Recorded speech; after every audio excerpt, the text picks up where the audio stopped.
Hi hello friends, நீங்கள் இந்த வீடியோவில் நம்ம என்ன பார்க்க போகிறோம்னு பார்த்தீங்கன்னா, மகாநதி சீரியலில் 21 to 24 என்ன ப்ரோமோ அப்படிங்கிறத இந்த வீடியோவில் நம்ம டீட்டெயிலாக பார்க்க போகிறோம். வீடியோக்குள்ளே போகிறதுக்கு முன்னாடி நீங்கள் நம்ம சேனலுக்கு புதியவராக இருந்தால் மறக்காமல் சிபி ட்ரெண்டிங்கை சப்ஸ்கிரைப் பண்ணிடுங்க. வாங்க வீடியோக்குள்ளே போகலாம். மகாநதி சீரியலில் இப்போ என்ன நடக்க போகுது அப்படின்னு சொல்லிட்டு பார்த்தீங்கன்னா, காவேரியோட அம்மா வந்து என்ன சொல்கிறாங்கன்னா, நம்ம கொடைக்கானல் வீட்டை வந்து யாரோ வாங்க போகிறாங்க, விற்க போகிறாங்க அப்படின்னு சொல்லிட்டு ரொம்ப ஆச்சரியமாக சொல்லிட்டு இருக்கிறாங்க. அதுக்கு காவேரி ரொம்ப டென்ஷன் ஆகி அவங்க என்ன சொல்கிறாங்கன்னா, இல்லை அந்த வீடை விற்கக்கூடாது, ஏன்னா அது நம்ம அப்பாவோட ஞாபகார்த்தமாக நம்மக்கிட்ட கடைசியாக இருக்கிறது அந்த வீடு மட்டும்தான், அதை எக்காந்து கொண்டு விற்கக்கூடாது அப்படின்னு சொல்கிறாங்க.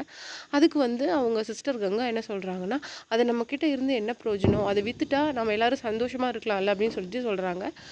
அதெல்லாம் முடியாது, வீட்டை விற்கிறத பற்றி யாரும் பேசாதீங்கன்னு சொல்லிட்டு காவேரி சொல்லிடுறாங்க. உடனே கங்காவும் யமுனாவும் ஃபோனில் என்ன பேசிக்கிறாங்கன்னு பார்த்தீங்கன்னா, அந்த வீட்டை விற்றுறலாம், யார் என்ன சொன்னாலும் அந்த வீட்டை விற்கணும், அதுலேருந்து நீ பின்வாங்காத அப்படின்னு சொல்கிறாங்க. யார் என்ன சொன்னாலும் கண்டிப்பாக இந்த வீட்டை நம்ம விற்கிறோம் அப்படின்னு சொல்லிட்டு கங்காவும் யமுனாவும் பேசிக்கிறாங்க.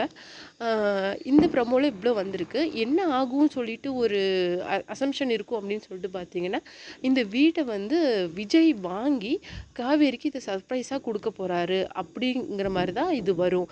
நீங்கள் என்ன நினைக்கிறீங்க அப்படிங்கிறத மறக்காமல் கீழே இருக்கிற கமெண்ட் பாக்ஸில் கொடுங்க. மகாநதி சீரியல் உங்களுக்கு பிடிக்கும்னா கீழே இருக்க கமெண்ட் பாக்ஸில் ஒரு லைக் கொடுங்க. அது மட்டும் இல்லாமல் மகாநதி சீரியல் பிடிக்கிறவங்க மறக்காமல் சிபி ட்ரெண்டிங்கை சப்ஸ்கிரைப் பண்ணி ஃபாலோ பண்ணுங்கள்.